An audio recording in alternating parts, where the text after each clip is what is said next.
Hello friends, welcome back to my channel. जय Shri Krishna, Radhe Radhe, Hare Krishna. Friends, आज की कथा का ज्येष्ठ मास का महत्व में आप रसपान करेंगे भगवान सूर्यदेव के पूजन और व्रत उद्यापन का विधान है ना।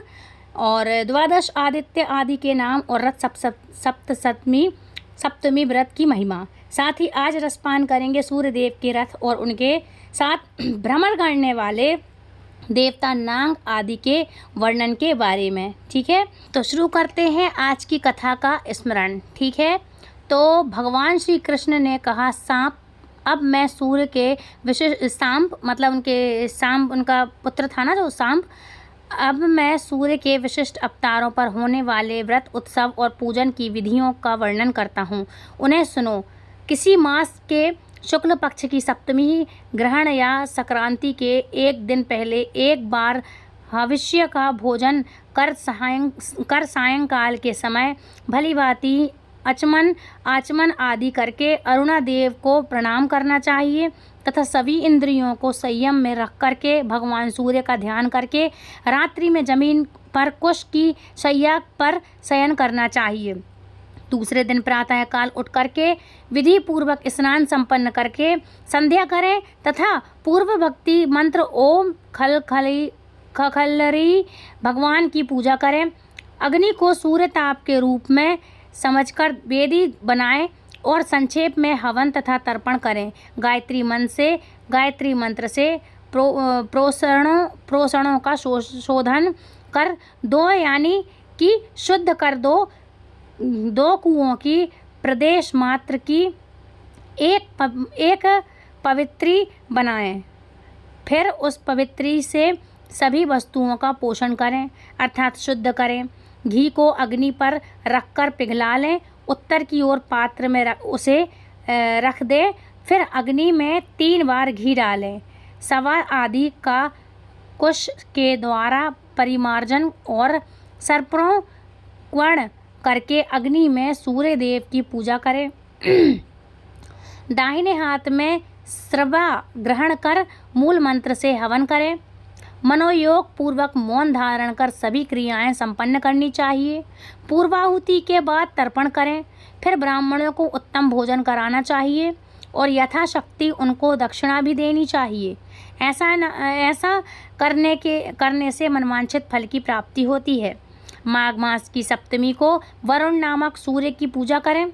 इसी प्रकार क्रमशः फाल्गुन में सूर्य, चैत्र में वैशाख में धाता, ज्येष्ठ से इंद्र, आषाढ़ में रवि, श्रावण में नव, भाद्रपद में यम, अश्विन में पर्यजन, कार्तिक में त्वष्टा, मार्गशीर्ष में मित्र तथा पौष मास में विष्णु नामक सूर्य का अर्चन करें। इस विधि से 12 मासों में अलग अलग नामों से भगवान सूर्य की पूजा की जाती है। इस प्रकार श्रद्धा भक्ति पूर्वक एक दिन पूजा करने से वर्ष पर्यटन की गई पूजा का फल स्वतः ही प्राप्त हो जाता है। उपर्युक्त विधि से 1 वर्ष तक व्रत कर रत्न जट स्वर्ण का एक रथ बनवाएं। उसमें 7 घोड़े बनवाएं। रथ के बीच में सोने के कमल के ऊपर रत्नों के आभूषणों से अलंकृत सूर्य नारायण की सोने की मूर्ति की स्थापना करें। रथ के आगे उनके सारथी को बैठाएं। फिर 12 ब्राह्मणों में से 12वें महीने के सूर्य की भावना कर 13वें मुख्य आचार्य को साक्षात सूर्य नारायण समझकर उनकी पूजा करें तथा उन्हें रथ, छत्र, भूमि, गौ आदि समर्पित करें। इसी प्रकार रत्नों के आभूषणों, वस्त्र, दक्षिणा और एकाएक घोड़ा उन 12 ब्राह्मणों को दें। फिर हाथ जोड़ करके प्रार्थना करें कि हे ब्राह्मण देवताओं, इस सूर्य व्रत के उद्यापन करने के बाद यदि समर्थता वश कभी सूर्य व्रत ना कर सकूं तो मुझे कोई दोष ना लगे। ब्राह्मणों के साथ आचार्य भी एवं अस्तु कहकर यमराज को आशीर्वाद दे दे और कहें, सूर्य भगवान तुम पर प्रसन्न हो। जिस मनोरथ की पूर्ति के लिए तुमने यह व्रत किया है और भगवान सूर्य की पूजा की है, वह तुम्हारा मनोरथ सिद्ध हो और भगवान सूर्य उसे पूरा करे। अब व्रत ना करने पर भी तुम्हें कोई दोष नहीं लगेगा। इस प्रकार आशीर्वाद प्राप्त कर दोनों नेत्रहीनों तथा अनाथ को यथाशक्ति भोजन करवाएं और ब्राह्मणों को भोजन करवाकर दक्षिणा दे करके व्रत की समाप्ति करें। जो व्यक्ति इस सप्तमी को व्रत को 1 वर्ष तक करता है वह 100 योजन लंबे चौड़े देश का धार्मिक राजा होता है और इस व्रत के फल से 100 वर्षों से भी अधिक निष्क राज्य करता है। जो स्त्री व्रत को करती है वह राजपत्नी होती है अर्थात रानी होती है। निर्धन व्यक्ति इस व्रत को यथा विधि संपन्न कर बतलाई हुई विधि के अनुसार तांबे का रथ ब्राह्मणों को देता है तो वह 80 योजन लंबा चौड़ा राज्य प्राप्त कर लेता है। इसी प्रकार आटे का रथ बनाकर दान करने वाला 60 योजन विस्तृत राज्य प्राप्त करता है। वह चिरायु निरोग और सुखी रहता है। इस व्रत को करने से मनुष्य 1 कल्प तक सूर्य लोक में निवास करने के बाद राजा होता है। यदि कोई व्यक्ति भगवान सूर्य की मानसिक आराधना भी करता है तो वह भी समस्त आदि व्याधियों से रहित होकर सुखपूर्वक जीवन बिताता है। जिस प्रकार भगवान सूर्य को कोहरा स्पर्श नहीं कर पाता उसी प्रकार मानसिक पूजा करने वाले साधक को भी किसी प्रकार की आपत्तियां स्पर्श नहीं कर पाती हैं। यदि किसी ने मंत्रों के द्वारा भक्ति पूर्वक विधि विधान से व्रत संपन्न करते हुए भगवान सूर्य नारायण की आराधना की तो फिर उसके विषय में तो कहना ही क्या है। इसलिए अपने कल्याण के लिए भगवान सूर्य की पूजा अवश्य करनी चाहिए। पुत्र सूर्य नारायण ने इस विधि विधान को स्वयं अपने मुख से मुझसे कहा था। आज तक उसे गुप्त रखकर पहली बार मैंने तुमसे कहा है।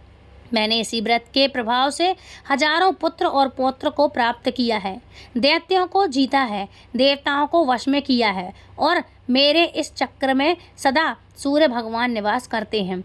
नहीं तो इस चक्र में भला इतना तेज कैसे होता। यही कारण है कि सूर्य नारायण का नित्य जप ध्यान पूजन आदि करने से मैं जगत का पूंजी हूँ, मतलब मुझे जगत पूजते हैं, मैं जगत का पूजनीय हूँ। बस तुम भी मन वाणी और कर्म से सूर्य नारायण की आराधना करो। ऐसा करने से तुम्हें विविध सुख प्राप्त होंगे। जो पुरुष भक्ति भाव पूर्वक इस विधान को सुनता है वह भी पुत्र पौत्र आरोग्य और लक्ष्मी को प्राप्त करता है और सूर्य लोक को भी प्राप्त हो जाता है। तब भगवान विष्णु कहने लगे, माघ के शुक्ल पक्ष की पंचमी तिथि को एक भक्त व्रत और सृष्टि को नक्त व्रत करना चाहिए निराहार। कुछ लोग सप्तमी में उपवास करना चाहते हैं और कुछ विद्वान षष्ठी में उपवास और सप्तमी तिथि में पारण करने का विधान बताते हैं। इस प्रकार अनेकों मत इस बारे में हैं। वस्तुतः सृष्टि को उपवास कर भगवान सूर्य नारायण की पूजा करनी चाहिए। रक्त चंदन कबीर पुष्प गुगल धूप पायस आदि नैवेद्य से माघ आदि 4 महीनों तक सूर्य नारायण की पूजा करनी चाहिए।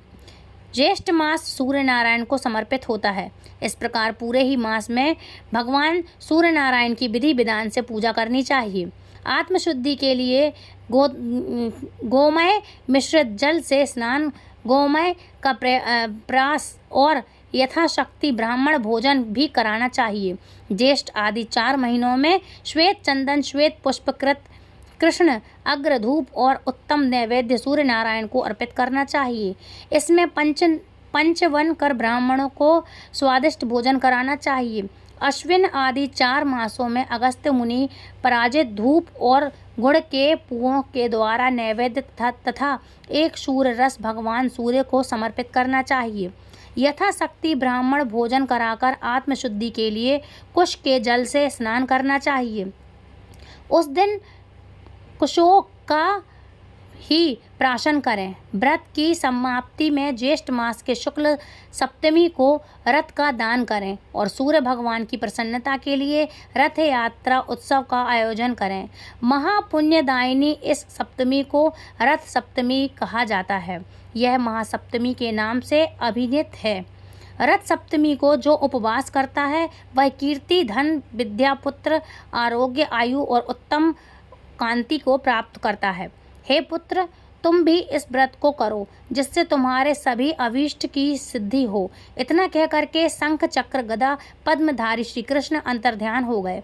समंतनु ने कहा, हे राजन, इनकी आज्ञा पाकर शाम ने भी भक्तिपूर्वक सूर्य नारायण की आराधना में तत्पर होकर के रथ सप्तमी का व्रत किया और फिर कुछ ही समय में रोग मुक्त होकर के मनवांछित फल प्राप्त कर लिया।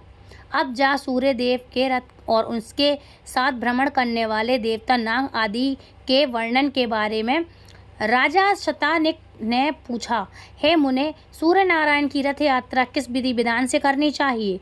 रथ कैसा बनाना चाहिए? इस रथ यात्रा का प्रचलन मृत्यु लोक में किसके द्वारा हुआ है? इन सब बातों का आप कृपा पूर्वक मुझे बतलाइए। समंतनु मुनि बोले, राजन, किसी समय सुमेरु पर्वत पर सामासी भगवान रुद्र ने ब्रह्मा जी से पूछा, श्री ब्रह्मा जी, इस लोक को प्रकाशित करने वाले भगवान सूर्य किस प्रकार के रथ में बैठ करके भ्रमण करते हैं, इसे आप बतलाइए। तब ब्रह्मा जी कहने लगे, हे त्रिलोचन, सूर्य नारायण जिस प्रकार के रथ में बैठ करके भ्रमण करते हैं उनका मैं वर्णन करता हूँ, आप सानंद सुनिए। एक चक्र 3 नाभि 5 अरे तथा स्वर्ण अंतिम कामा 8 बंधों से युक्त निसंदेह लंबे चौड़े अतिशय प्रकाशमान स्वर्ण रथ में विराजमान भगवान सूर्य विचरण करते रहते हैं। रथ के उपस्थ से ईशा दंड 3 गुना अधिक है। यही उसके सारथी अरुण बैठते हैं। उनके रथ का जुआ सोने का बना हुआ है।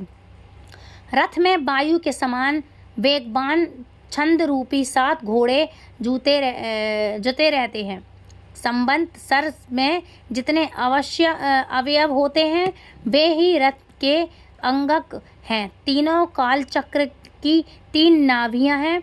5 ऋतुएं अरे हैं। छठी ऋतु नेमी है। दक्षिण और उत्तर यह 2 अयन रथ के दोनों भाग हैं। मुहूर्त रथ के ईशु कला शम्य काष्ठ रथ के कोण क्षण अक्ष दंड निमेरता अनुष्टुप पंक्ति बृहति तथा उत्कृष्ण ये 7 छंद 7 अश्व हैं। धुरी पर चक्र घूमता है। इस प्रकार के रथ में बैठ करके भगवान सूर्य निरंतर आकाश में भ्रमण किया करते हैं। हे देव ऋषि, गंधर्व, अप्सरा, नाग, ग्राम और राक्षस यह सब सूर्य के रथ के साथ घूमते हैं और 2-2 मासों के बाद इनका परिवर्तन हो जाता है। धाता और आर्यल पुलश तथा पुलह नामक 2 ऋषि, खंडक वासुकी नामक 2 नाग, तुमरु और नादन ये 2 गंधर्व, कृतु स्थला और पंचिका स्थल ये अप्सराएं, रथ क्रस्त तथा रथों आजा ये 2 यक्ष होती हैं तथा प्रहेम के 2 राक्षस ये क्रमशः चैत्र और बैसाख मास में रथ के साथ चला करते हैं। मित्र तथा वरुण नामक 2 आदित्य, अत्रि तथा विशिष्ट ये 2 ऋषि, तक्षक और अनंत 2 नाग, मेनका तथा सहज ये 2 अप्सराएं, हाहा हुहु 2 गंधर्व, रथ स्वान और रथ चित्र में यह 2 यक्ष, पौरुष और वध नामक 2 राक्षस क्रमशः ज्येष्ठ तथा आषाढ़ मास में सूर्य के रथ के साथ चला करते हैं। श्रावण और भाद्रपद में इंद्र तथा विश्वान नामक 2 आदित्य, अंगिरा तथा भृगु नामक 2 ऋषि, एलाय, पर्ण तथा शंखपाल यह 2 नग, प्रम, लोचा और दंडुका नामक 2 अप्सराएं, भानु और दुर्दयासनमक 2 राक्षस, श्रोता और आपू नामक 2 यक्ष सूर्य रथ के साथ चलते रहते हैं। अश्विन और कार्तिक मास में पर्यजन और पूषा नाम के 2 आदित्य, भारद्वाज और गौतम नामक 2 ऋषि, चित्रसेन तथा वसुरुचि नामक 2 गंधर्व, विश्वाची तथा घृताची नाम की 2 अप्सराएं, रावत और धनंजय नामक 2 नाग और सेनाज था, सुषेण नामक 2 यक्ष, आप और बात नामक 2 राक्षस सूर्य रथ के साथ चला करते हैं। मार्गशीर्ष तथा पौष मास में अंशु तथा भंग नामक 2 आदित्य तथा कश्यप और क्रतु नामक 2 ऋषि, महापद्म और काक्रोटक नामक 2 नाग, चित्रगदा और अरणाय नामक 2 गंधर्व, सहा तथा अहिया नामक 2 अप्सराएं तथा और नैमी नामक यक्ष, आप तथा बात नामक 2 राक्षस सूर्य रथ के साथ चला करते हैं। माघ फाल्गुन में क्रमशः पूषा तथा जिष्णु नामक आदित्य, जमदग्नि और विश्वामित्र नामक 2 ऋषि, कांदे और कमल स्वर यह 2 नाग, धृतराष्ट्र तथा सूर्यवर्चा नामक 2 गंधर्व, लोत्मा और रंभा ये 2 अप्सराएं, सेनचित और साजित्य नामक 2 यक्ष, ब्रह्म प्रेत तथा यज्ञोपेत नामक के 2 राक्षस सूर्य रथ के साथ चलते हैं। श्री ब्रह्मा जी ने कहा, हे रुद्रदेव, सभी देवताओं ने अपने अंश रूप में विविध अस्त्र शस्त्रों को भगवान सूर्य की रक्षा के लिए उन्हें दिया है। इस प्रकार सभी देवता उनके रथ के साथ साथ भ्रमण करते रहते हैं। ऐसा कोई भी देवता नहीं है जो रथ के पीछे ना चले। इसलिए सर्वदेवमयी सूर्य नारायण के मंडल को ब्रह्मश्वेत, ब्रह्मवेता, ब्रह्म रूप, याज्ञिक, यज्ञ स्वरूप, भगवत भक्त, वत्सल, विष्णु स्वरूप तथा शैव शिव स्वरूप मानते हैं। यह स्थान अभिमानी देवगण अपने तेज से भगवान सूर्य को अपलांबित करते रहते हैं। देवता और ऋषि हर समय भगवान सूर्य की स्तुति करते हैं। गंधर्व गण गान करते हैं तथा अप्सराएं रथ के आगे नृत्य करती हुई चलती रहती हैं। राक्षस रथ के पीछे पीछे चलते हैं। 6000 बाल खिलय रक्षी गण रथ को चारों ओर से घेर करके चलते हैं। दिवसपति और स्वयंभू रथ के आगे गर्भ दाहिनी ओर पद्माज, बाई ओर कुबेर, दक्षिण दिशा में वरुण, उत्तर दिशा में तिहोत्र और अरि रथ के पीछे रहते हैं। रथ के पीठ में पृथ्वी, मध्य में आकाश, रथ की कांति में स्वर्ग, ध्वजा में दंड, ध्वजाग्र में धर्म पताका में रिद्धि वृद्धि और श्रीनिवास करती हैं। ध्वज दंड के ऊपरी भाग में गरुण तथा उनके ऊपर वरुण स्थित हैं। मेनाग पर्वत छत्र का दंड हिमाचल छत्र होकर सूर्य के साथ रहते हैं। इन देवताओं का बल, तप, तेज, योग और तत्व जैसा है वैसे ही सूर्यदेव तपते हैं। यही देवगण तपते हैं, बरसते हैं, सृष्टि का पालन पोषण करते हैं, जीवों के अशुभ कर्म को निवृत्त करते हैं, प्रजा को आनंद देते हैं और सभी प्राणियों की रक्षा के लिए भगवान सूर्य के साथ भ्रमण करते रहते हैं। अपनी किरणों से चंद्रमा की वृद्धि कर सूर्य भगवान देवताओं का पोषण करते हैं। शुक्ल पक्ष में सूर्य किरणों से चंद्रमा की क्रमशः वृद्धि होती है और कृष्ण पक्ष में देवगण उनका पान करते हैं। अपनी किरणों से पृथ्वी का रस पान कर सूर्य नारायण वर्षा करते हैं। इस वर्षा से सभी औषधियाँ उत्पन्न होती हैं तथा अनेक प्रकार के अन्न भी उत्पन्न होते हैं, जिससे पितरों और मनुष्यों को तृप्ति होती है। एक चक्र वाले रथ में भगवान सूर्य नारायण बैठकर एक अहोरात्रि में 7 द्वीप और समुद्र से युक्त पृथ्वी के चारों ओर भ्रमण करते हैं।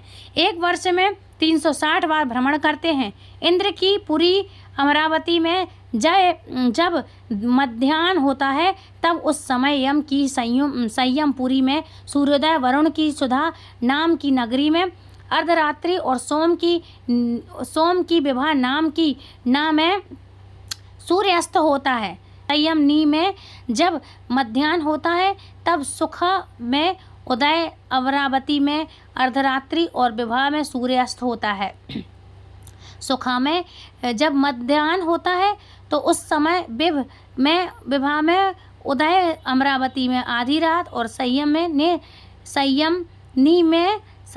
में सूर्यास्त होता है। इस प्रकार मेरु पर्वत की प्रदक्षिणा करते हुए भगवान सूर्य का उदय होता है। अस्तु का कहलाता है। प्रभात से मध्याह्न तक सूर्य की किरणों की वृद्धि और मध्याह्न से अस्त तक ह्रास होता है। जहाँ सूर्योदय होता है वह पूर्व दिशा और जहाँ अस्त होता है वह पश्चिम दिशा है। मुहूर्त में भूमिका का 30वां भाग सूर्य लाग जानते हैं। सूर्य भगवान के उदय होते ही प्रतिदिन इंद्र पूजा करते हैं। मध्याह्न में यमराज, अस्त के समय वरुण और अर्धरात्रि में सोम पूजन करते हैं। विष्णु, शिव, रुद्र, ब्रह्मा, अग्नि, वायु, नैन, ईशान आदि सभी देवगण रात्रि की समाप्ति पर ब्रह्म बेला में कल्याण के लिए सदा भगवान सूर्य की आराधना किया करते हैं। हरे कृष्णा। आज का अध्याय समाप्त हुआ। इसके आगे का वृतांत अगले अध्याय में सुनेंगे। तब तक के लिए राधे राधे। हरे कृष्णा। हरि बोल।